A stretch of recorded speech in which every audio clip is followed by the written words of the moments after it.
పిల్లలు దయచేసి హెబ్రీయులు రాసిన పత్రిక 13వ అధ్యాయం 8వ వచనాన్ని చదువుకుందాం. హెబ్రీయులు రాసిన పత్రిక 13వ అధ్యాయం 8వ వచనం.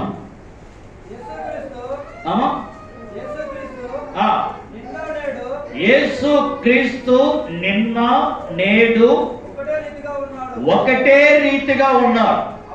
అవును, యుగ యుగములకును ఒకటే రీతిగా ఉండును. ఆగండి, అందరం కలిసి ఈ మాట చెప్దాం. యేసు క్రీస్తు నిన్న నేడు నిరంతరం ఏకరీతిగా ఉన్నాడు.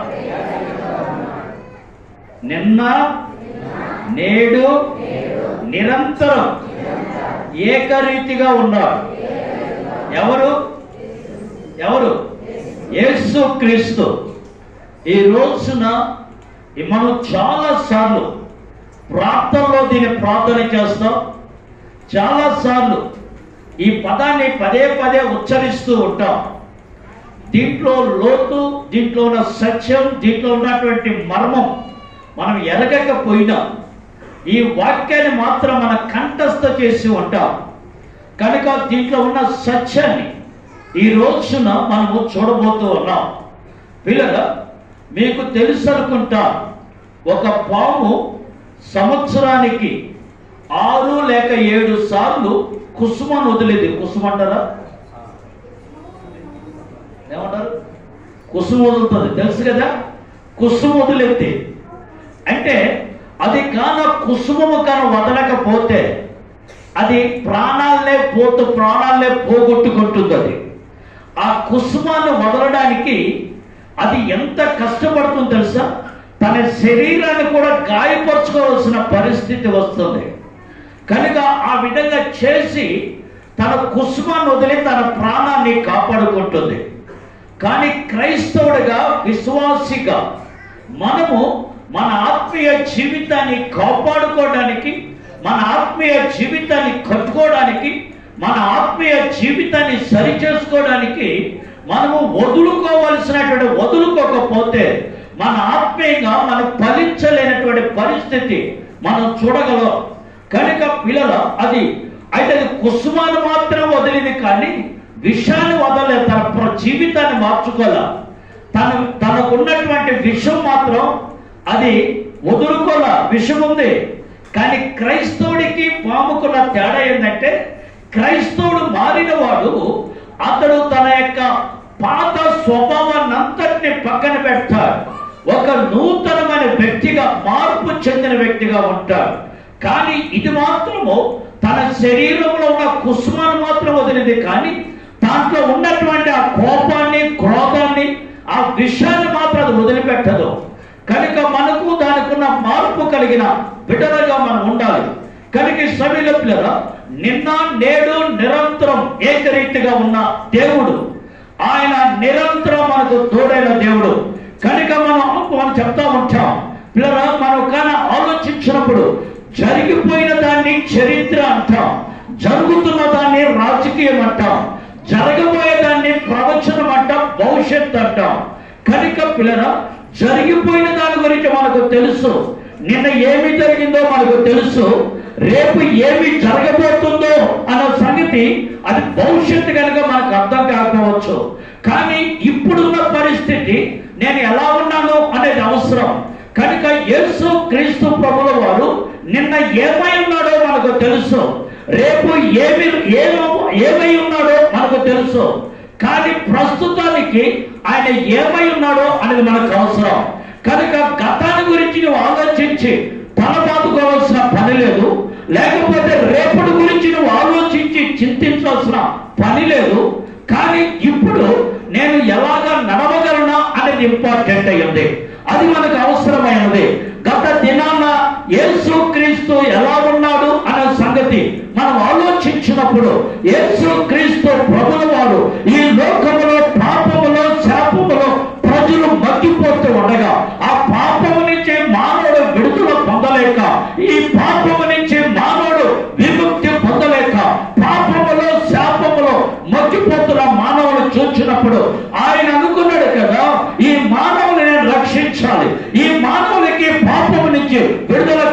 కలిగించాలని ఆయన కన్య మరియ గర్భము ద్వారా ఆయన పరిశుద్ధాత్మ ద్వారా గర్భము ధరించి ఈ లోకానికి ఆయన మానవుడిగా వచ్చారు. మానవుడిగా రావడమే కాదు, ఆయన లోకములో 33 సంవత్సరములు ఈ లోకములో ఆయన సంచరించారు. ఆయన అనేకమైన అద్భుతాలు చేశారు. అనేక మంది కుట్టి వారికి స్వస్థతనిచ్చారు, మూడు వారికి మాటలిచ్చారు, చనిపోయిన వారు లేపారు, అనేకమైన గుండె పగిలిన వారిని ఓదార్పునిచ్చారు, కుష్ఠరోగులను బాగు చేశారు, అన్ని అద్భుతాలు చేశారు. నీళ్ల మీద నడిచారు, ద్రాక్షారసాన్ని నీళ్లను ద్రాక్షారసంగా మార్చారు.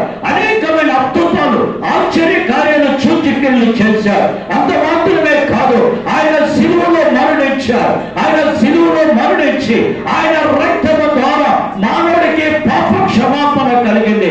ఆయన పొందిన దెబ్బల చేత మానవుడికి స్వస్థత కలుగుచున్నది. కనుక పిల్లల ఆయన చనిపోయాడు.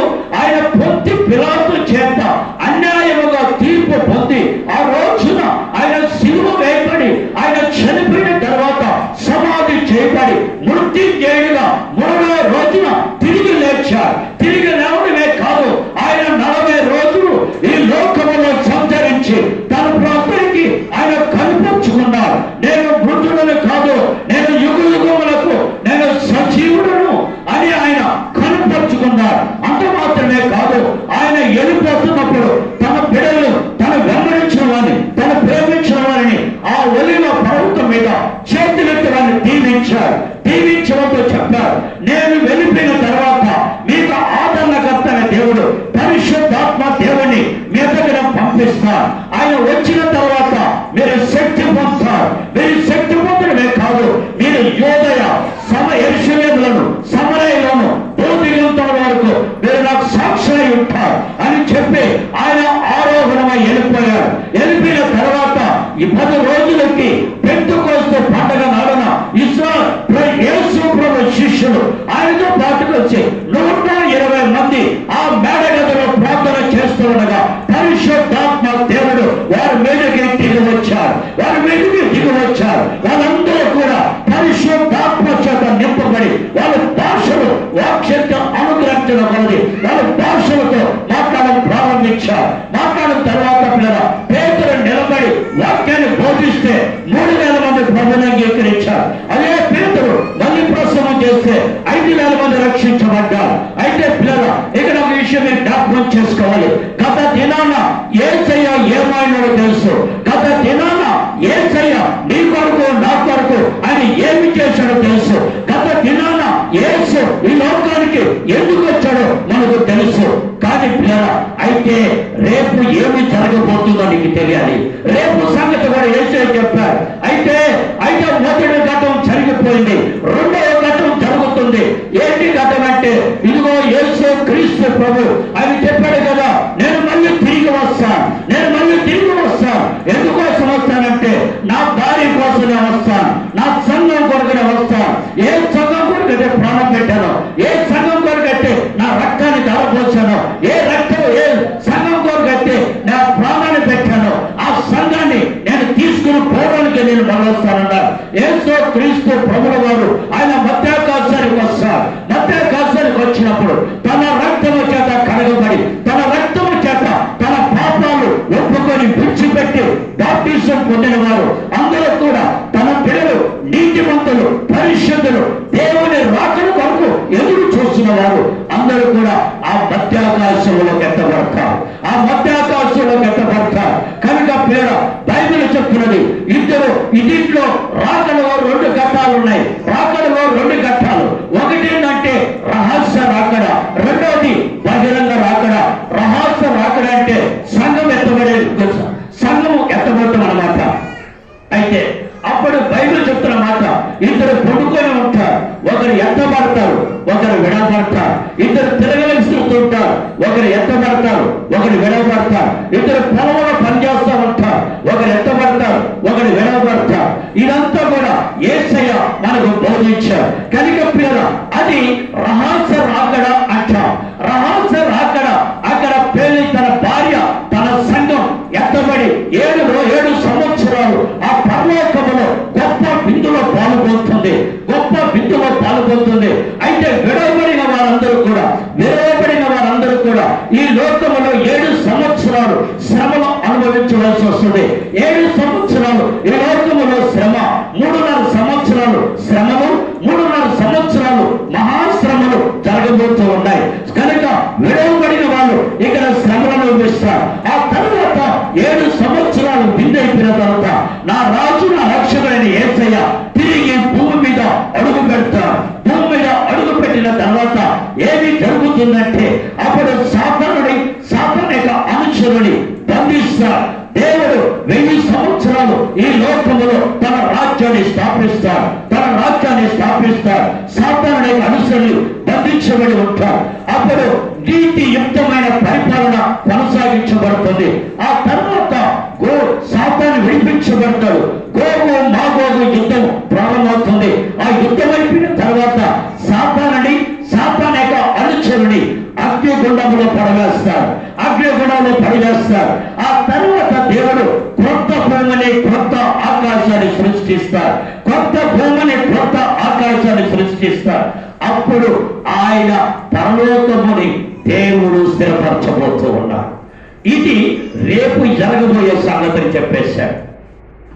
నిన్న సంగతి ఏమిటో మనకు తెలుసు. ఆయన రక్షకుడిగా వచ్చాడు. రేపు ఏమి రాబోతున్నాడు? ఆయన తీర్పులుగా వస్తున్నాడు. తన రాజ్యాన్ని స్థాపించబోతూ ఉన్నాడు. కానీ పిల్లరా, అయితే ప్రస్తుతం మనకు కావాలి. ప్రస్తుతం మనం ఎలా ఉన్నాడు యేసయ్య అనేది మనకు అవసరం. ప్రస్తుతం మన జీవితం పట్ల ఆయన ఉద్దేశం ఏంటో మనకు తెలుసుకోవాలి. కనుక ఈ సమయంలో ఈ హెబ్రీయులు రాసిన గ్రంథములోనే నేను కొన్ని విషయాలు మేము ముందు పెట్టడానికి ఇష్టపడుచున్నాను. హెబ్రీ అనేటటువంటి ఈ పత్రిక ఎప్పుడు రాశాడు, ఎవరికి రాశారంటే ఆ దినాల్లో యూదులు చాలా మంది యేసు ప్రభువును నమ్మారు. చాలా మంది యేసును రక్షకుడిగా స్వీకరించారు. కానీ చాలా మంది ఈ యూద మతస్థులు ఒప్పుకోక ఈ క్రీస్తుని వెంబడించిన వారిని బయటికి లాగి మళ్ళీ యూదా మతంలోకి చేర్చాలని ప్రయత్నం చేశారు. అలాంటి వారిని దృష్టిలో పెట్టుకొని అపోస్తలుడైన పౌలు ఈ పత్రికను రాశాడు. ఎందుకంటే చాలా మంది ఇది అన్నోన్ అంటే లేకపోతే ఇది తెలియనటువంటి పత్రిక అంటారు. ఎవరు రాశారో తెలియదు అంటారు. కానీ దాన్ని రాసిన విధానాన్ని చూసినప్పుడు పౌలే రాసుంటాడు అనేది కంక్లూజన్కి వచ్చారు. కనుక ఈ పత్రిక పౌలు రాశాడు.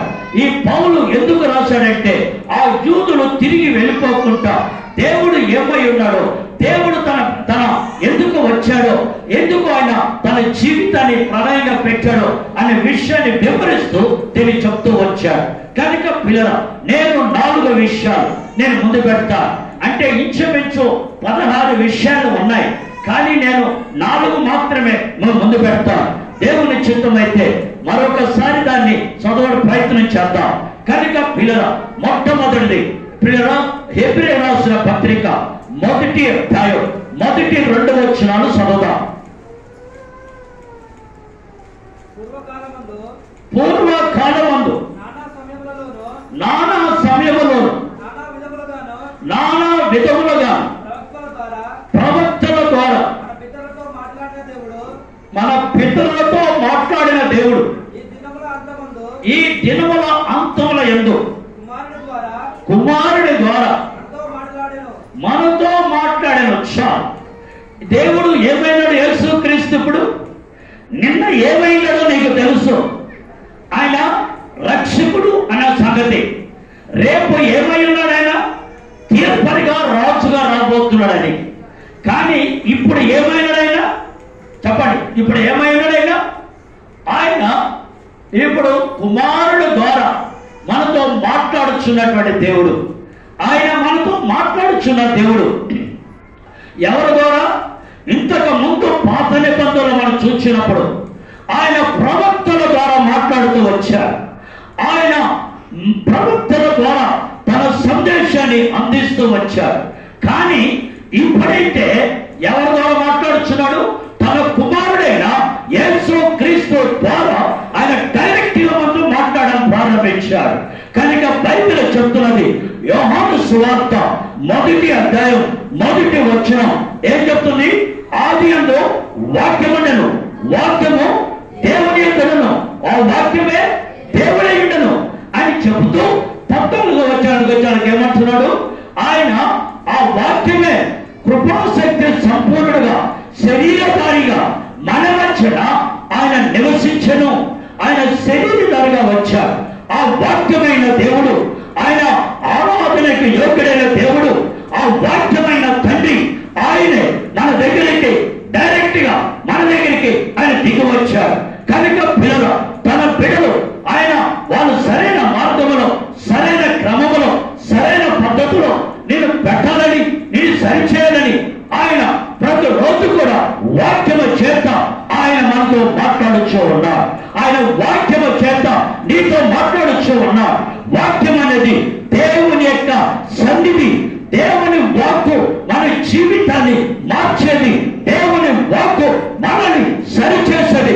దేవుని వాక్యం మనల్ని బ్రతికించేది. కనుక పిల్లల, బైబిల్ చెప్తున్న మాట, ఆయన తన కుమారుడు ద్వారా ఆయన మనతో మాట్లాడుచూ ఉన్నారు. ఎప్పుడు మాట్లాడుచున్నాడు? ఇప్పుడు ఆయన డైరెక్ట్ గా ఆయన నీతోనే మాట్లాడుచూ ఉన్నారు. నా ప్రియ సహోదరి, నా ప్రియ సహోదరుడా, నువ్వు దేవుని వాక్యాన్ని చదువుతున్నావా? దేవుని వాక్యం చదువుతూ ఉంటే దేవుడు నీతో మాట్లాడతాడు. నీ మార్గం ఏంటో నీకు బోధిస్తాడు. నీ నడుకేంటో నీకు దేవుడు నేర్పిస్తాడు. నీ ప్రవర్తన ఏంటో దేవుడు నేర్పిస్తాడు. నీ జీవితం ఏంటో దేవుడు నేర్పిస్తాడు. ఎలా ఉండాలో నేర్పిస్తాడు. ఎలా బ్రతకాలో నేర్పిస్తాడు. ఏది దిద్దుకోవాలో నేర్పిస్తాడు. ఏది సరి చేయడంలో నేర్పిస్తాడు. కనుక ఆయన నీ ప్రవర్తన గురించి ఆలోచన కలిగిన వాడు, నిన్ను సరి చేయడానికి, ఆయన దిద్దుకోవడానికి, నీకు సహాయం చేయడానికి ఆయన ఈ లోకంలో ఆయన నీతో మాట్లాడుతూ ఉన్నాడు. నంబర్ 1 ఏంటి? ఆయన మాట్లాడే దేవుడు. ఈ దేని ద్వారా మాట్లాడుచాడు? ఆయన వాక్యము ద్వారా మాట్లాడుచూ ఉన్నారు. ఈరోజు చాలా మంది అంటారు, చదువుకున్న వాళ్ళేమో వాక్యాన్ని చదవడానికి బద్ధకం, చదవరు. చదువు రాని వాళ్ళకేమో చదవాలని ఆశ, కానీ వాళ్ళకి చదువు రాదు. మన పాస్టర్ గారు పెద్దవాకులు నేను వచ్చినప్పుడంతా ప్రతిరోజు వింటా పెట్టం గురించి. అంటే ఆమెకి దేవుని పట్ల ఆమెకున్న ప్రేమ, ఆమెకున్న ఆసక్తి. అమ్మా మీరు చదవగలరా? అమ్మా పెంటమ్మ గారు చదవలేదు, కానీ బైబిల్ మాత్రం ఎప్పుడు మారవదు. బైబిల్ మాత్రం ఎప్పుడు మారవదు. చాలా మంది ఏమంటారంటే, మాకు చదువు రాదు కనుక దేవుడు మమ్మల్ని వదిలేస్తాడు అనుకోవచ్చు కదా. తప్పించుకోవడానికి మార్గాలు వదలడు. ప్రకటన గ్రంథం 1వ అధ్యాయం 3వ వచనం చదవండి. ప్రకటన గ్రంథం 1వ అధ్యాయం 3వ వచనం. కాలము సమీపించి ఉన్నది కనుక ఈ ప్రవచన వాక్యములు చదువువాడును వాటిని విని వీటిలో రాయబడిన సంగతులను గైకొనువాడు ధన్యులు.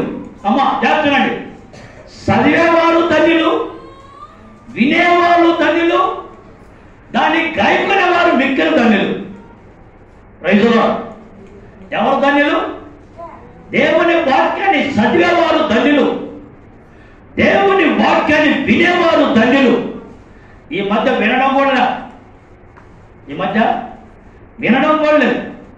సెల్ ఫోన్కి ఇచ్చినంత ప్రాముఖ్యత, లోకానికి ఇచ్చినంత ప్రాముఖ్యత దేవుని మాటలు వినడానికి ఆసక్తి లేదు. నన్ను క్షమించారు. దురద చెవులు కలిగిన వారు లోక వార్తలకు ఇచ్చినంత ప్రాముఖ్యత, సీరియల్కి ఇచ్చినంత ప్రాముఖ్యత నువ్వు దేవుని వాక్యానికి ఇవ్వకపోతే నువ్వంత దౌర్భాగ్యుడు ఎవరో లేదు లోకం. చివరి దినాల్లో ఉన్నాం. ఇంకో కొన్ని రోజులు పోతే వాక్యము కరువైపోతుంది. వాక్యము కరువవుతుంది. కనుక జాగ్రత్త సుమ. కనుక దేవుడు ఎవరితో మాట్లాడుచున్నాడు? ఎవరంట? వినేవారు, చదివేవారు ధన్యులు, వినేవారు ధన్యులు, దాన్ని గైకొనేవారు ధన్యులు. గైకొనడం అంటే దాని ప్రకారంగా జీవించేవారు ధన్యులు. కనుక నాకు చదువు రాదు కదా అని నువ్వు తప్పించుకోవడానికి లేదు. కనుక పిల్లరా మీరు జాగ్రత్తగా మీరు గ్రహించాలి. రెండవది చూద్దాం పిల్లరా 3వ వచనం చదవండి. ఎబ్రియు రాసిన పత్రిక 1వ అధ్యాయం 3వ వచనం.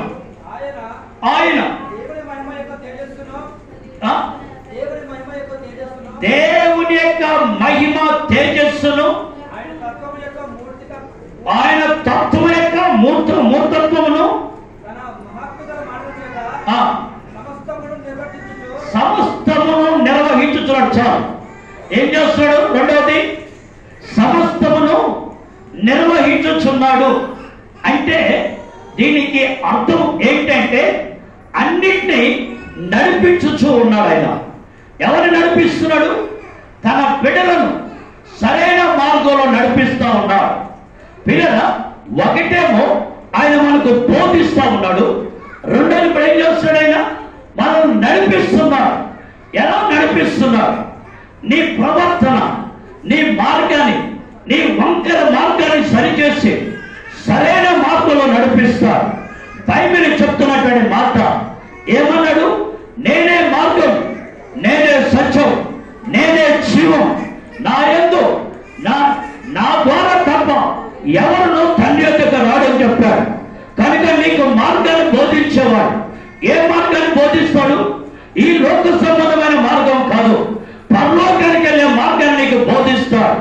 ఈ లోకములో నువ్వు ఎలా నడవాలో నీకు నేర్పిస్తాడు. ఈ లోకములో నువ్వు ఎలా ప్రవర్తించాలో నీకు నేర్పిస్తాడు. నీ మార్గాన్ని చేయి పట్టుకుని నడిపిస్తాడు. ఆయన చేయగా నువ్వు పట్టుకుంటే, ఆయన కాలం నువ్వు పట్టుకుంటే, ఆయన కాలం నిన్ను పట్టుకుంటే నువ్వు పడిపోయినా సరే దేవుడు లేపుతాడు. లేపి నిన్ను నిలబెట్టి తన గమ్యానికి నేను చేరుస్తాడు. కనుక పిల్లల నీ సొంత బలం మీద, నీ సొంత జ్ఞానం మీద, నీ సొంత శక్తి మీద, నీకున్న చదువును బట్టో, నీకున్న బోధన బట్టే నేను నడుస్తానంటే కుదరదు. పరిశుద్ధాత్మ దేవుడే నేను సరైన మార్గంలో నేను నడిపిస్తాను. కనుక పిల్లల ఇశ్రాయేలు ప్రజలు ఐగుప్తు నుంచి కానానికి బయలుదేరారు. కానానికి బయలుదేరినప్పుడు దేవుడు వాళ్ళ అనేక రీతులుగా నడిపించుకుంటూ వచ్చారు. మీరు ఎక్కడైనా బైబిల్ చదివితే సంఖ్యాకాండం 14వ అధ్యాయం, సంఖ్యాకాండం 15వ అధ్యాయం, ఈ 2 అధ్యాయంలో మీరు చదివితే ఆనాడు మోషే ఇశ్రాయేలు ప్రజలను 12 మందిని వేగులు వారిని పంపించాడు. ఎక్కడకు పంపించాడు? కానాను దేశానికి వెళ్ళి చూసి రండి అని పంపించాడు. 10 మంది వచ్చారు. 10 మంది ఏం చెప్పారు? మనం ఎలా ఉన్నాం? వాళ్ళ ముందు మిడతలాగా ఉన్నాం. మనం చచ్చిపోతాం. వాళ్ళ ముందు మనం నిలబడలేం. మన శక్తి చాలదు, మన బలము చాలదు, మనము వారిని ఎదుర్కొనే ధైర్యం, సత్తా మన దగ్గర లేదు అని చెప్పారు. కానీ యెహోషువ కాలేబులు మాత్రమే అన్నారు. ఏమన్నా తెలుసా? మనము నిశ్చయముగా ఆ దేశాన్ని దేవుడు మనకు ఇస్తాడు, ఆ దేశంలో మనం అడుగు పెట్టబోతున్నామన్నారు. ఆలోచించండి. ఇంతవరకు దేవుడు ఎలా నడిపించాడు వాళ్ళని? ఐగుప్తు నుంచి కానాను దేశానికి తీసుకొని వచ్చినప్పుడు వాళ్ళు ఎడారిలో ఉన్నారు. ఎడారిలో ఉన్నప్పుడు వాళ్ళకి భద్రత కావాలి, ఎడారిలో ఉన్నప్పుడు వాళ్ళకి కాపుదల కావాలి. అందుకోసమే దేవుడు రాత్రి వేళ అగ్ని స్తంభములాగా, పగటి వేళ మేఘ స్తంభములాగా ఉండి వాళ్ళని నడిపించాడు దేవుడు. అంత మాత్రమే కాదు, ఇశ్రాయేలు ప్రజలు వెలిచి ఉంటే వెనకాల ఫరో సైన్యం, ముందు చూస్తే ఎర్ర సముద్రం, వాళ్ళకు వేరే మార్గం లేదు. ఆనాడు ఇశ్రాయేలు ప్రజలు మోషేతో అన్నారు, నిర్గమకాండం 14వ అధ్యాయంలో మోషేతో అన్నారు, మోషే మాకేమైనా ఐగుప్తు దేశంలో సమాధులు లేవనుకుంటున్నారా? మమ్మల్ని తీసుకొచ్చి అరణ్యంలో చంపాలనుకుంటున్నావా అన్నారు. ఏమంటే అందుకే వాళ్ళు అన్నారు, మేము వెనక్కి వెళ్ళిపోయి మేము బానిసలుగానే బతుకుతామన్నారు. మోషే అన్నాడు కదా, వెళ్ళతో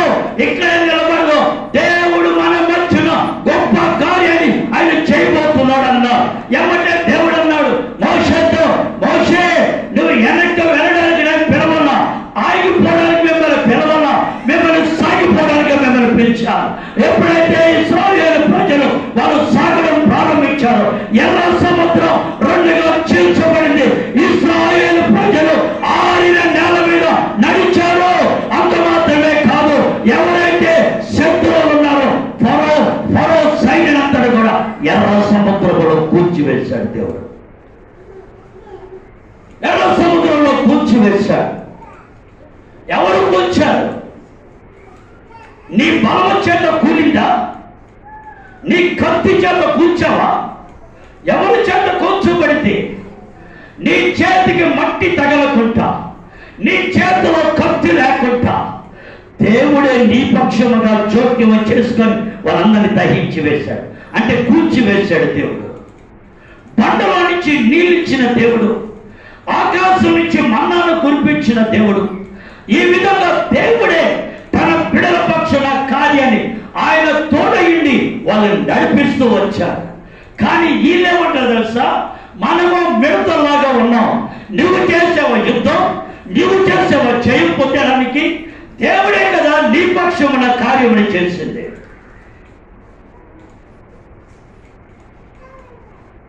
ఎవరు నడిపించాలి నేను? ఈ రోజులో చాలా మంది వాళ్ళంతటా వాళ్ళు నడవడానికి ప్రయత్నం చేస్తారు. వాళ్ళంతటా వాళ్ళమే గొప్ప వాళ్ళం అయిపోతారు అనుకుంటారు. మా అంతటా మేమే ఏదో జయాన్ని సాధించాలనుకుంటారు. కనుక నా ప్రియ సహోదరి సహోదరుడు, నీ సొంత జ్ఞానంతో కానీ నడిస్తే, నీ సొంత బలముతో నడిస్తే, నీ సొంత ఆలోచన ప్రకారం నడిస్తే నీ జీవితంలో విజయం ఉండదు, అపజయాన్ని ఎదుర్కొంటావు. దేవుని చేత నడిపించబడితే, దేవుని మార్గంలో నడిస్తే, దేవుని చిత్తములో నిలబడితే దేవుడు అంటాడు, నీ కష్టాలన్నీ నా మీద వేసుకొని నీకు విజయాన్ని చేకూరుస్తాను. ఎంత గొప్ప దేవుడు అంటున్నాడు, నేను నడిపిస్తాను నిన్ను, నేను నీకు తోడై ఉంటా, నీకు నేను సహాయం చేస్తా. ఎంత కనికరం కలిగిన దేవుడు మన దేవుడు. ఇశ్రాయేలు ప్రజలు అరణ్యంలో నడిచినప్పుడు వాళ్ళ చెప్పులు అరిగిపోలా, వాళ్ళ బట్టలు మార్చిపోలా, వాళ్ళ తల మాయలేదు. ఎంత గొప్ప దేవుడే! ఎంత గొప్ప దేవుడిని మనం కలిగి ఉన్నాం, ఎంత గొప్ప దేవుడిని మనం సేవిస్తూ ఉన్నాం, ఎంత గొప్ప దేవుణ్ణి మనం ఆశ్రయిస్తూ ఉన్నాం. ఆ దేవుని నువ్వు ఏం చేయాలి? కేవలం నమ్ముకొని ఆయన మీద భారం వేసి నువ్వు జీవించు. మిగతా ఆయన చూసుకుంటాడు నీ జీవితం పట్ల. ఎన్ని ప్రమాదాలు ఇందాక పాస్టర్ గారు చెప్తూ వచ్చారు. ఎన్ని ప్రమాదాలు దేవుడు తప్పించాడు. నీకు తెలిసి వచ్చిన ఆపదలు కొన్నే, నీకు తెలియకుండా వచ్చే ఆపదలు అనేకములు. ఒకసారి నేను బాంబే వెళ్ళాలి, లోన్వాల్ మీటింగ్స్కి వెళ్ళాలి. ఆ టైంలో వైజాగ్ నుంచి ఒక అన్న వచ్చాడు, మెల్కిసెదెక్ అని ఒక అన్న. ఇద్దరం కలిసి వెళ్ళాలి. వచ్చి ఇంటికి వచ్చిన తర్వాత, తమ్ముడు టికెట్ కన్ఫర్మ్ అయిందా అన్నాడు. అన్న టికెట్ కన్ఫర్మ్ అయిందని చెప్పి ఆయనకి ఇచ్చాను. చూస్తున్నాడు, నేను రెడీ అవుతూ ఉన్నాను. అదే కింద ఇద్దరం కలుసుకొని ఆటో తీసుకొని నాంపల్లి స్టేషన్కి వచ్చాం. నాంపల్లి స్టేషన్కి వచ్చే వాళ్ళకి అన్న టికెట్ ఏది అని అడిగారు. తమ్ముడు నేను అక్కడే పెట్టేసాను అన్నాడు. ఏడా ఎక్కడ చూసానో ఆ టేబుల్ మీద పెట్టేస్తాను అన్న అన్నాడు. తమ్ముడు అన్నాడు, ఇక నా టికెట్ అయితే ఏం చేస్తాం? మళ్ళీ ఆటో, అదే ఆటోలో వెనక్కి వెళ్ళి ఆ టికెట్ తీసుకుని వచ్చాం. టికెట్ తీసుకొచ్చాక బండి వెళ్ళిపోయింది. బండి వెళ్ళిపోయిన తర్వాత ఏం చేయాలి? ఆ మీటింగ్కి వెళ్ళాలి మేము. కనుక రిక్వెస్ట్ చేసాం. మన ఇంకొక వెనకాలే ఒక స్పెషల్ ట్రైన్ ఉంది, దాన్ని రిక్వెస్ట్ చేసాం టీసీ దగ్గరికి వెళ్ళి, అయ్యా మేము బాంబే వెళ్ళాలా, ట్రైన్ మిస్ అయిపోయింది సార్, మాకు కావాలంటే ఎక్స్ట్రాగా అడిషనల్గా మేము అమౌంట్ పే చేస్తాం, మాకు ఖచ్చితంగా మాకు 2 బర్తలు ఇవ్వండి అని అడిగాం. వాళ్ళు అన్నాడు, కూర్చోండి ఇస్తానులే అన్నాడు. కూర్చున్నాం. మమ్మల్ని అడగలేదు, మేము పడుకున్నాం, నిద్రపోయాం. చూస్తే నాందేడ్ వచ్చింది. ఏ స్టేషన్ అంటే నాందేడ్ అన్నారు. మళ్ళీ పడుకున్నాం. పొద్దున్న 6 గంటలకు లేస్తే మళ్ళీ నాందేడ్లో ఉంది ట్రైన్. ఏంటంటే అన్నాం, ముందు వెళ్ళిన ట్రైన్ యాక్సిడెంట్ అయిందండి అన్నారు. ఏ ట్రైన్కి వెళ్ళాలి మేము? చెప్పండి, ఏ ట్రైన్కి వెళ్ళాలా? ముందు ట్రైన్కి వెళ్ళాలి. కానీ ఏం చేశాడు దేవుడు? తన బిడ్డల్ని ఏ విధంగా తప్పిస్తాడో ఆలోచించండి. మనకు తెలిసి వచ్చే ఆపదలు కొన్నే, తెలియకుండా వచ్చే ఆపదలు అనేకములు. ఒకసారి నేను గోదావరి కని వెళ్ళాలి. గోదావరి కని వెళ్తుంటే మా బాబు వాడు అన్నాడు, డాడీ పొద్దున్నే పొద్దులేది అన్నాడు. లేదు నాన్న నేను వెళ్ళరా అని చెప్పాను. నాకు ఇంకొకటి ఏంటంటే, నేను ఎవరికైనా వస్తాను అని చెప్పానంటే అది తుఫానైనా వెళ్తాను, తుఫానైనా ఖచ్చితంగా అడిగి వెళ్తాను. అందుకే నా గురించి తెలుసు, ఒక అందరికీ తెలుసు. కనుక నేను చెప్పాను వెళ్తాను అని చెప్పి బయలుదేరి వచ్చేసాను. వచ్చేటికి నేను కౌంటర్లోకి వెళ్ళి టికెట్ తీసుకుంటూ ఉన్నాను. ఏమంటే ఆయన అన్నాడు, సార్ ఆల్రెడీ బస్సు బయలుదేరేసింది, ఇదే లాస్ట్ బస్సు, లోపల కండక్టర్ ఉన్నాడు, టికెట్ సార్ తీసుకుంటాను. పరిగెత్తుకుంటూ వెళ్ళి బస్సు ఎక్కాను. బస్సు ఎక్కిన తర్వాత వెనకాల నా వెనకాల ఒక లేడీ కూడా ఎక్కింది. టికెట్ అడిగాను గోదావరి కరికి. ఆయన నాకే ఒకట వెనకాల నాకు ఇచ్చాడు. అనుకున్నాడు మిత్రుడు ఒకటే అనుకున్నాను సార్ అన్నాడు. అట్టట్టు అనుకుంటావయ్యా అనేసి నేను ఆయన అన్నాడు, సిద్దిపేట వరకు ఖాళీ లేదు, సిద్దిపేటలో సీటు ఖాళీ అవుతాడు. అది 3 గంటల ప్రయాణం. రాత్రి 1 గంటకి 3 గంటల వరకు 7 నిలబడతాం, తెల్లవారు 4 అవుతుంది. కనుక వద్దులేండి దిగేశాను. ఇంటికి వచ్చేసాను, మనసు నెమ్మది లేదు, ప్రశాంతంగా లేదు. ఏంటి ఎట్ట చేయాలా అనుకొని బైక్ వేసుకుని వెళ్ళిపోదాం అనుకొని బైక్ స్టార్ట్ చేద్దాం అనుకొని వెళ్తే అనుకున్నాను, మళ్ళీ వెనక్కి వచ్చి ఇంత పొద్దున్న ఎందుకు 6 గంటలకు బయలుదేరితే 10:30 11 గంటలకు వెళ్ళిపోవచ్చులే అనుకుని రెడీ అవుతూ ఉన్నాను అని న్యూస్ పెట్టాను. క్లాస్ న్యూస్ ఏం తెలుసా, గోదావరి కన్ను హుస్సేన్ సాగర్లో ఈత కొడుతుంది. ఏమైంది? హుస్సేన్ సాగర్లో ఈత కొడుతుంది. కండక్టర్ డ్రైవర్ సహా మొత్తం ఒక్కరు కూడా బతకలేదు. నీకు తెలిసి వచ్చే ఆపదలు కొన్నే, నీకు తెలియకుండా వచ్చే ఆపదలు అనేకములు. దేవుడు వాటిన్నిటిని తప్పిస్తా ఉన్నాడు, దేవుడు వాటిని కాపాడుతూ ఉన్నాడు. కనుక పిల్లలు ఆయన మార్గంలో ఆయనకు నువ్వు సమర్పించుకో, ఆయన్ని నడిపిస్తాడు, ఆయనని నడిపించేవాడిగా ఉన్నాడు. ఇలాంటివి కొన్ని వందలు ఎక్స్పీరియన్స్ చెప్పచ్చు. మీ పాస్టర్ గారికి చెప్తాడు, ఎన్నో ఎన్నో అనుభవాలు చెప్పగలరు. ఏమో తెలుసా, నీ సొంత జ్ఞానముతో బలముతో ఆధారపడితే ఏమవుతుంది? బోల్తా కొడతావు. కానీ దేవుడికి నడిపిస్తే ఆయన తప్పిస్తాడు. ఆయన ఏం చేస్తాడు? తప్పిస్తాడు. ఆయన నిన్ను విడిపిస్తాడు. కనుక ఆయన మనం నడిపించే దేవుడు. నేను ఇప్పుడు 4వ అధ్యాయానికి వద్దాం, త్వరగా ముగిస్తా. 4వ అధ్యాయం 1వ వచనం, హెబ్రీయులకు రాసిన పత్రిక 4వ అధ్యాయం 1వ వచనం. అమ్మ తీశారు కదా, చదవచ్చు కదా.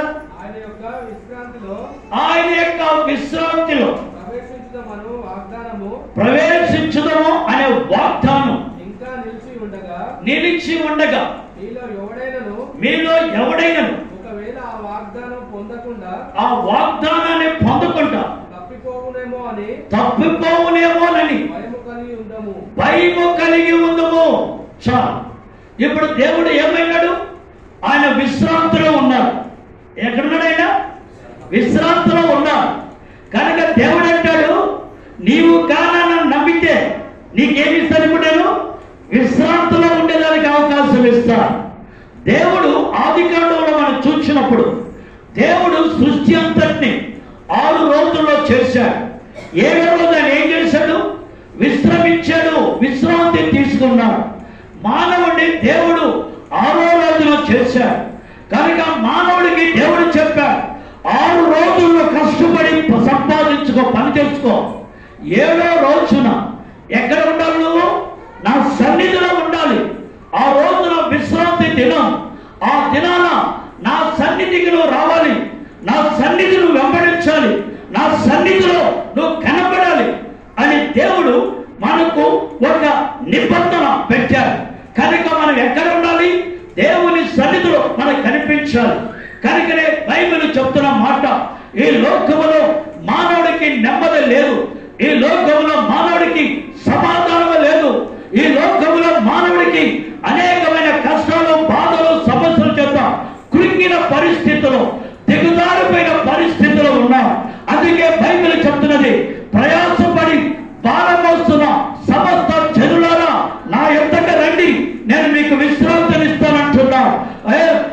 విశ్రాంతిని దేవుడు ఇస్తాడు. ఎవరి ద్వారా మనకు కలుగుతుంది? నువ్వు తీసుకునే లేకపోతే జాగ్రత్తలు బట్టి కాదు, దేవుని నమ్మటం వలన, దేవుని సన్నిధికి రావటం వలన, దేవుని అనుసరించడం వలన, దేవుని సేవించడం వలన, దేవుని మీద నువ్వు ఆధారపడటం వలన దేవుడు అంటాడు, నేను నీకు నెమ్మదినిస్తాను, ఈ లోకంలో సమాధానం ఇస్తాను, ఈ లోకంలో నీకు గొప్ప విడుదల కలిగిస్తాను. నీకు నెమ్మది లేదా? నీకు నెమ్మదినిస్తాను. సమాధానం లేదా? సమాధానం ఇస్తాను. ఈ లోకంలో మీకు సమాధానం లేదు, నా సమాధానమే మీకు ఇస్తాను అన్నాడు దేవుడు. ఏమిస్తాడు దేవుడు? ఆయన నమ్మిన బిడ్డలకి ఏమిస్తాడు? ఆయన నెమ్మది. ఆయన నమ్మిన బిడ్డలకి ఏమిస్తాడైనా? సమాధానం. ఆయన నమ్మిన బిడ్డలకి ఏమిస్తాడైనా? గొప్ప విశ్రాంతిని దేవుడిస్తాడు. ఈ రోజుల్లో ధనవంతులకి నిద్ర పట్టదు, తెలుసా మీకు? ధనం ఎక్కువైనా, పాపం ఎక్కువైనా నిద్ర పట్టదు. ఎవరికి నిద్ర వస్తుంది? కొంచెం ఉన్నా సరే ఎవరికి వస్తుంది? దేవుని బిడ్డలకి ప్రశాంతంగా నిద్రపోతారు. మనం అప్పుడప్పుడు దేవుని ఎలా చేస్తామంటే, దేవుని ఏ విధంగా వాడుకుంటాం తెలుసా? రాత్రులేమో వాచ్మెన్ డ్యూటీ ఇస్తాం దేవునికి. ఏ డ్యూటీ చెప్పండి, యథార్థంగా చెప్పండి. దేవునికి ఏం చెప్తాం? ప్రభా, ఈ రాత్రి మేము నిద్రలోకి వెళ్తున్నాం, ఏం చేయాలి? నువ్వు మా ఇంటికి కాపలాగా. చేసేవాళ్ళు లేరా? ఉన్నారా? లేరా? ఉన్నారు. ఏ దొంగ రాకూడదు. ఎవరు రాకూడదు? దొంగలు రాకూడదు. ఇంకా దెయ్యాలు రాకూడదు. ఇంకా ఇంకేం రాకూడదు చెప్పండి? పురుగులు, పాములు, తేళ్ళు, విషపూరితమైనవి ఏమీ రాకూడదు ప్రభా. కనుక రాత్రంతా నువ్వు కాపలాగే నిద్రపోతాను ప్రభా అంట. అవునంటారా కాదంటారా? చాలా మంది బైబిల్ చదవరో నాకు తెలియదు, కానీ నెత్తి కింద మీద పెట్టుకుంటారు. బైబిల్ నెత్తి కింద పెట్టుకుంటారు. ఎందుకు? దెయ్యం రాకూడదు. వాడు పైనుంచి పడితే, ఆ దెయ్యం పైనుంచి వచ్చి పడితే, లేకపోతే కింద నుంచి లాగితే,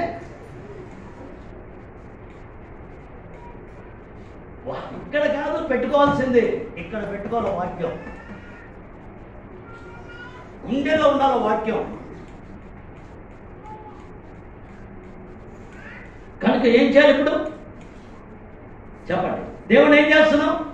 రాత్రి వాచ్మెన్ డ్యూటీ, పగలేమో ట్రాఫిక్ పోలీస్ డ్యూటీ. ఏం duty? Traffic police duty. Prabha, నేను పోతున్నా, అటు ఏ వెహికల్ రాకూడదు, ఏ యాక్సిడెంట్ జరగకూడదు,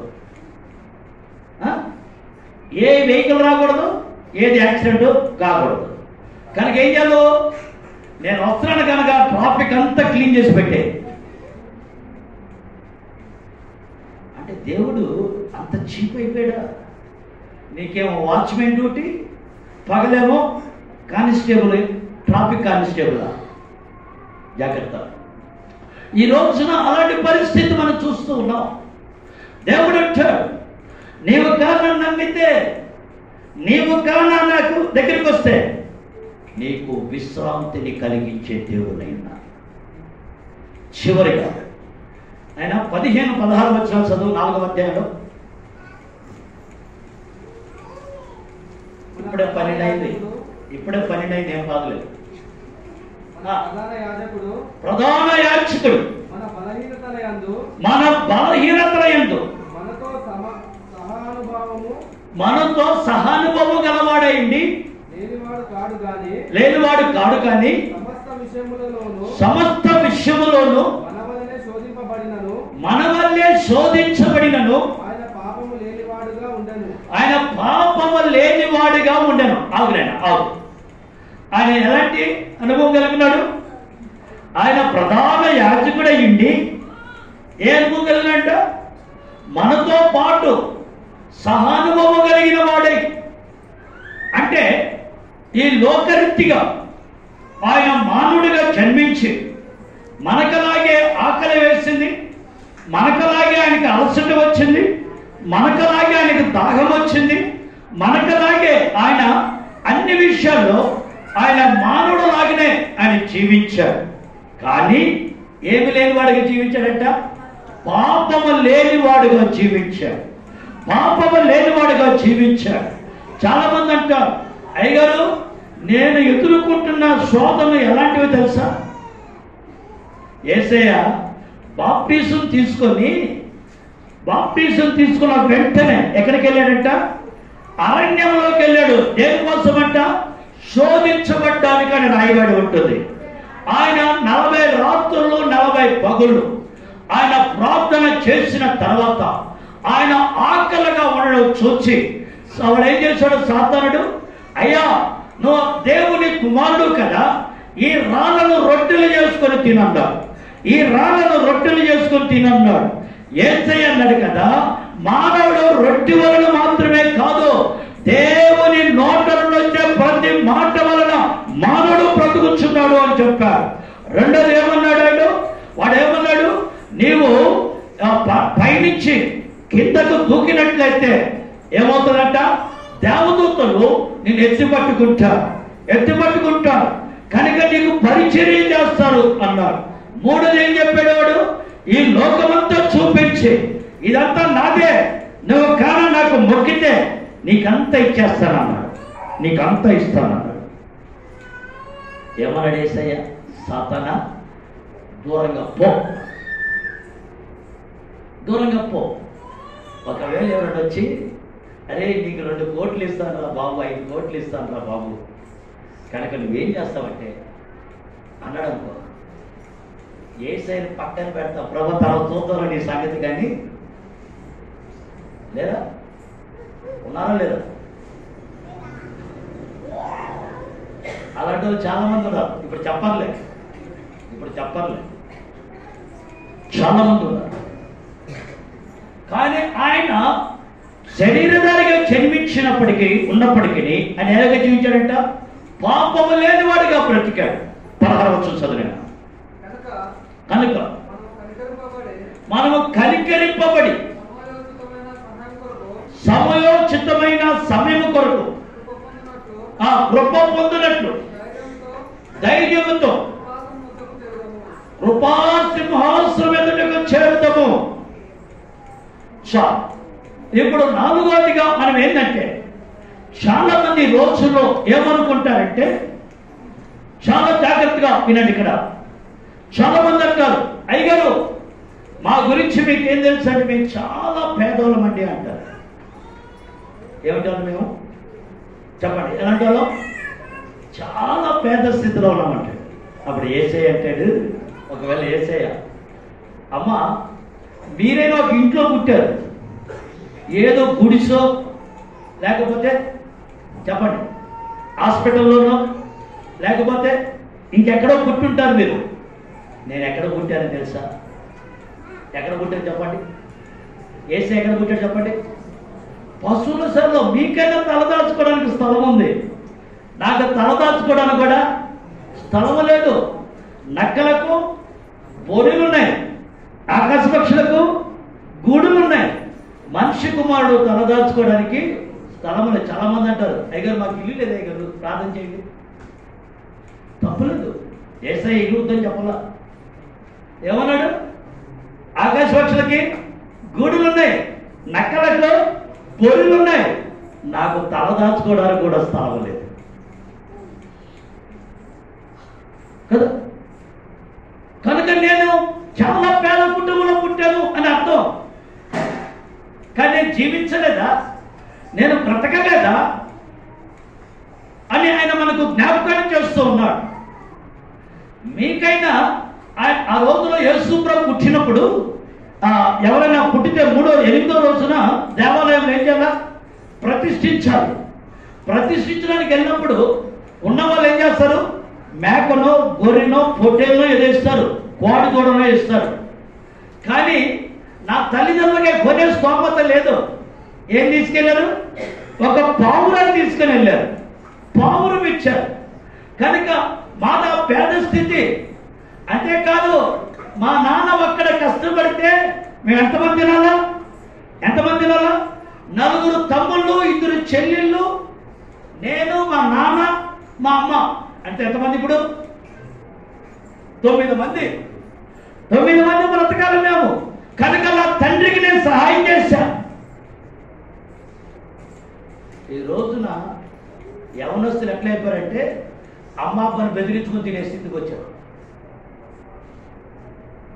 అమ్మ అబ్బని బెదిరించుకుని తినడం నన్ను తప్పుగా అపార్థం చేసుకోవాలి. ఇంతకుముందు తల్లిదండ్రులు చూస్తే బిడ్డలు భయపడేవారు. ఇప్పుడు బిడ్డలు చూస్తే తల్లిదండ్రులు భయపడాల్సి వస్తుంది. ఉల్టా అయిపోయింది కథ. నువ్వు ఇస్తావా లేదా సావమంటావా? నేనంట సావనని చెప్తాను. ఇలాంటి వాళ్ళు ఉండే లాభం లేకే లాభం. బ్లాక్మెయిల్ చేస్తున్నారు. ఆయన అన్నాడు, నేను నా తల్లిదండ్రులకి 30 సంవత్సరాలు వచ్చేదాకా నా తండ్రికి నేను కష్టపడ్డా, నేను సహాయం చేశాను. నీ తల్లిదండ్రులకి ఏమైనా ఉపయోగమా? తర్వాత మరి ఇంకా ఆలోచిస్తే చాలా మంది అంటారు, అబ్బా పాస్టర్ గారు, అయ్యగారు, నేను మా ఇంట్లో నేను ఒక్కడే ప్రభువుని అంగీకరించడానికి ఎవరు అంగీకరించలేదని అంటారు. యేసయ్య అంటాడు, నా తల్లిదండ్రులు అంగీకరించలే నన్ను, నా తోబుట్టిన కూడా నన్ను అంగీకరించలే. అర్థమైందా? మీకులాగే నేను కూడా శ్రమ అనుభవించా, మీకులాగే నేను కూడా కష్టాలు అనుభవించా. కానీ పాపం లేని వాడిగా జీవించా, పాపం లేని వాడిగా జీవించా. అయ్యా, ఎంతమంది ఎన్ని రకాలుగా నన్ను అసహ్యంగా నిందలు వేస్తున్నారు తెలుసా? అంటే యేసయ్య అంటాడు, మీరు యోహాను సువార్త 10వ అధ్యాయం, మత్తయి సువార్త 12వ అధ్యాయం, మార్కు సువార్త 13వ అధ్యాయం, ఇవన్నీ కూడా మీరు 8వ అధ్యాయం చదివితే అక్కడ అంటాడు యేసయ్య, అంటే అన్ని చదివించడానికి టైం లేదు, అక్కడ రకరకాలుగా అంటారు. ఈయన దెయ్యములకు అధిపతి అన్నారు నన్ను. ఎవరు? నేను ఎవరినట? దెయ్యాలకి అధిపతి అన్నారు. ఇంకేమన్నారు తెలుసా? ఈయన పాపులతోనే ఉంటాడు, ఈయన పాపి అన్నారు. ఇంకేమన్నారు? అసలు తండ్రి ఎవరో తెలియదు, అసలు ఈ తండ్రి ఎవరో అని అడిగారు. ఇప్పటికీ ఆ ప్రశ్న లోకంలో వస్తూనే ఉంది. ఇన్ని నిందలు, ఇన్ని అవమానాలు పడినా సరే నేను పాపము లేని వాడిగానే జీవించాను.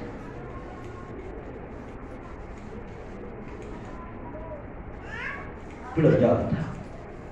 నీకు ఏమీ లేదని కంగారు పడకు, నీకు ఏమీ లేదని కలవర పడకు. ధనవంతుడికి అన్నీ ఉన్నాయి, లాజరుకి ఏమీ లేదు. ధనవంతుడు చచ్చిపోయాడు, పేదవాడు లాజరు చచ్చిపోయాడు. ధనవంతునే పూడ్చిపెట్టారు, లాజరునేమో దేవదూతలు వచ్చి తీసుకుపోయిన. దేవునికి స్తోత్రం. ఏమీ లేకపోవచ్చు, దేవుని ఎదుట నీతిమంతుడిగా, యథార్థంగా, పరిశుద్ధంగా, భక్తి కలిగిన వాడిగా, దేవుని యందు భయభక్తులు కలిగి జీవించే జీవితం జీవించు చాలు. ఆయన మనతో పాటు సహానుభవం కలిగిన వాడే కానీ పాపము లేని వాడిగా జీవించాడు. అయితే మనము ఎక్కడికి? కృపాసింహాసనం ఎదుటికి ధైర్యంగా చేరగలం. ఎప్పుడో తెలుసా? యథార్థంగా నువ్వు జీవించడానికి ఇష్టపడు. ఆయన నిన్న, నేడు, నిరంతరం ఏకరీతిగా ఉన్నాడు. ఆయన నిన్న ఏమై ఉన్నాడు? ఆయన చెప్పండి, నిన్న ఏమై ఉన్నాడు? ఆయన రక్షకుడిగా ఉన్నాడు. చాలా మంది అంటారు, అమ్మా ప్రార్థన చేసుకున్నారా, వాక్యం చదివారా అంటే ఏమంటారు తెలుసా? రేపు చదువుకుంటాం లేదు సార్. రేపు నువ్వు ఉంటావా? రేపు నువ్వు ఉంటావా? రేపుకి గ్యారంటీ లేదు, రేపుకు రూపు లేదు. పోనీ దేవుడు రేపిస్తానే నీకు ఆశీర్వాదం అని అనుకో, ఒప్పుకుంటావా? ఒప్పుకుంటావా? అది మాత్రం ఇప్పుడే కావాలా, ఒకరోజు ముందు ఇచ్చిన బాధగా కదా. సరే, ఏ రోజుదా రోజే, ఏ రోజుదా రోజే రేపు నువ్వు అనుకుని వాయిదా వేస్తే ఈరోజు నీ ప్రాణం పోతే నీ బతికేంటి? రేపటికి వాయిదా వేయకు. రేపటికి రూపు లేదు. ఈ రోజే, ఈ దినమే, ఈ క్షణమే అది నీదే. కనుక పిల్లలు, ఆయన నిన్న రక్షకుడు, రేపు ఆయన తీర్పరి. ఈ రోజున ఆయన నీకు వాక్యమై ఉన్నాడు, మాట్లాడే దేవుడు. ఈ రోజున ఆయన నేనేం చేస్తున్నాడు? ఆయన నడిపిస్తున్నాడు. ఈ రోజున ఆయన నీకు విశ్రాంతిని ఇవ్వాలని ఆశపడుతున్నాడు. ఈ రోజున ఆయన నిన్ను ఎలా నడిపిస్తాడంట? సహానుభవం. నీతో పాటు నేను మానవుడిగా పుట్టిన పాపం లేని వాడిగా జీవించాను.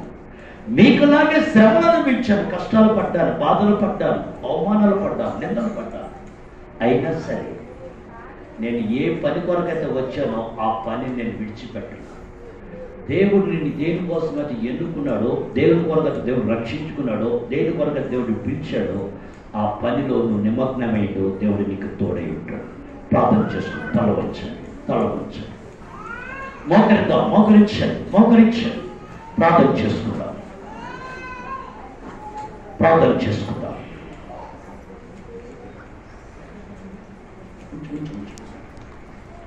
ప్రార్థన చేసుకుందాం, తల వంచండి.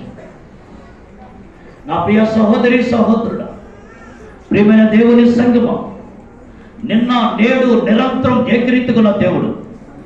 ఈ రోజున ఆయన ఎవరై ఉన్నారో నువ్వు తెలుసుకున్నావు. ఆయన ఎందుకు వచ్చారో నువ్వు తెలుసుకున్నావు. ఆయన ఎందుకు రాబోతున్నాడో తెలుసుకున్నావు. కనుక పిల్లల, రేపు తీర్పున సంగతి జ్ఞాపకం చేసుకో.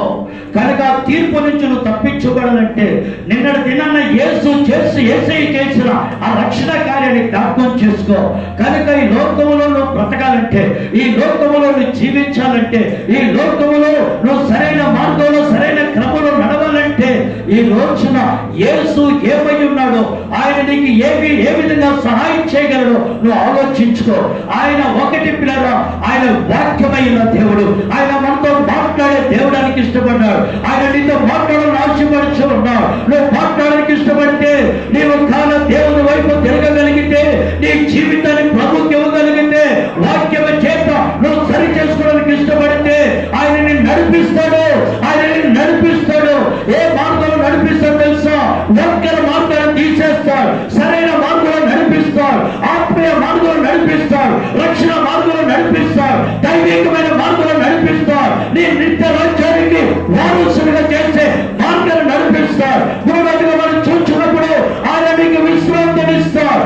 ఆయనలో నీకు విశ్రాంతి ఉంది, ఆయనలో నీకు సమాధానం ఉంది, ఆయనలో నీకు నెమ్మది ఉంది, ఆయనలో నీకు విడుదల ఉంది.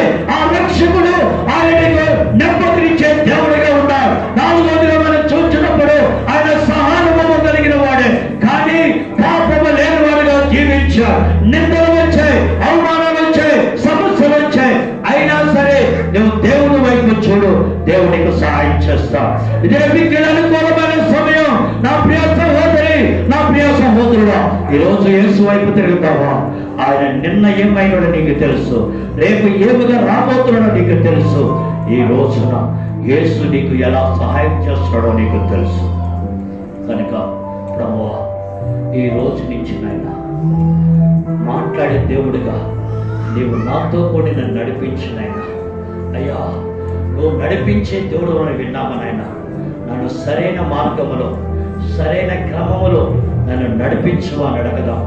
మూడోదిగా మనం చూసినప్పుడు నెమ్మది లేకుంటున్నానయ్యా, అలసిన స్థితిలో ఉన్నానయ్యా, ఓదార్పు లేకుండా అయ్యా, నెమ్మది లేని స్థితిలో నలిగిపోయినానయ్యా.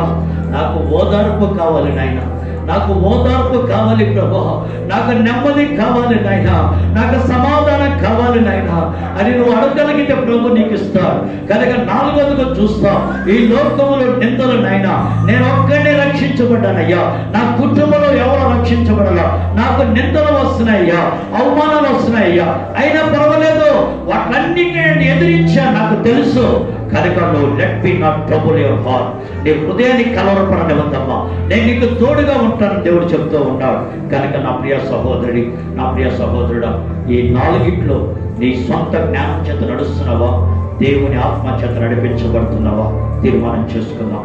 ప్రభుని అడగదాం, ప్రభు వైపు తిరగదాం, ప్రభు కనికరాన్ని పొందుకుందాం, ప్రభు కృపను పొందుకుందాం. ప్రభా, నీవే వాక్యమైన దేవుడు, నువ్వు నాతో కూడా మాట్లాడి నన్ను నడిపించునైనా, ఆయన నన్ను సరైన మార్గం నడిపించునైనా అని తీర్మానం చేసుకుంటే, దయచేసి ఇంతవరకు నీ సొంత ఆలోచనల మీద, నీ సొంత జ్ఞానం చొప్పున నీకున్న తెలివి చేతను నడిపించబడితే, ఈ రోజు నుంచి ఆయన ఆత్మ చేత నడిపించబడడానికి నువ్వు తీర్మానం చేసుకుంటావా? అయితే ఒకసారి నీ చేతులెత్తవా? నీ కొరకు ప్రార్థన చేస్తున్నాం. ఆయన ఎదుట నువ్వు సరి చేసుకొని ఆయన వైపు తిరిగి ఇక మీదట నీ మార్గంలో, నీ క్రమంలో, నీ వాక్యానుసారంగా జీవించడానికి నాకు సహాయం చేయి ప్రభా అని తీర్మానం చేసుకుందాం. చేతులెత్తిన అనేక మంది చేతులెత్తారు. ప్రియమైన సహోదరి సహోదరుల, దేవుడు మిమ్మల్ని చూస్తూ ఉన్నాడు. ఇక మీదట మీ జీవితం వాక్యం చేత నడిపించబడతా, వాక్యం చేత కట్టబడతా, ఆయన ఆత్మ చేత నడిపించబడతా. అలాంటి వారికి దేవుడు నెమ్మదినిస్తా. అలాంటి వారిని దేవుడు ఆయన కృప చేత, ఆయన పాపము లేని వారిగా సహాయం చేయడానికి ఇష్టపడతారు. కనుక మీరు చేతులెత్తారు, దేవుడు మిమ్మల్ని చూస్తున్నాడు, దేవుడు మిమ్మల్ని దీవించబోతున్నాడు. ప్రార్థన చేసుకుందాం. మహోన్నతుడా, పరిశుద్ధుడా, ప్రేమ నమ్మకమైన మా ప్రియ పరలోకపు తండ్రి, దయగలిగిన దేవా నీకు స్తోత్రం. మీ బిడ్డలందరిని బట్టి నీకు స్తోత్రం. నిన్న నేడు నిరంతరమునైనా ఏకరీతిగా ఉన్న దేవుడు, మమ్మల్ని దీవించే దేవుడు, మమ్మల్ని నడిపించే దేవుడు, మమ్మల్ని కాపాడే దేవుడు, మా అవసరాలు తీర్చే దేవుడు, మాకు నెమ్మదినిచ్చే దేవుడు, మమ్మల్ని ప్రభు నీతిమంతులుగా, పరిశుద్ధులుగా నీ కృపాసింహాసనం ఎదుట మమ్మల్ని నిలబెట్టే దేవుడు ప్రభా నీకు స్తోత్రం. అట్టి ధన్యత మా అందరికి దయచేయమని యేసు నామములో ప్రార్థించి